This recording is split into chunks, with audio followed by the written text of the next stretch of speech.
معاشی کرائسس ہے، گورنمنٹ یا اپوزیشن جو ہے مل کر جو جہاں غربت سے جو لوگ پس رہے ہیں غریبوں کا خیال کریں اور مل کر جو ہے معاشی کرائسس پر جو ہے ساتھ جوڑ کر کام کریں اور جو غربت و افلاس کا شکار ہے اس قوم کو اس بحران سے نکالنا ہوگا۔ اس وقت سب سے بڑا بحران جو ہے وہ مہنگائی کا ہے اور معاشی کرائسس کا ہے۔ اس میں صرف گورنمنٹ یا اپوزیشن نہیں، پوری قوم کو مل کر یہ سوچنا ہوگا اور اس ملک کو میں معاشی بحران کو نکالنا ہوگا۔ اور دوسرا مسئلہ جو اس ملک میں شدت پسندی ہے،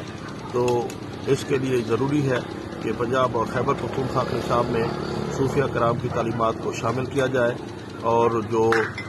صوفیہ کرام کے جو افکار ہیں اسے جو ہے ریاست اون کرے اور ان کے جو تقریبات ہیں سرکاری سطح پر کیے جائیں، ان کے ویژن کو عام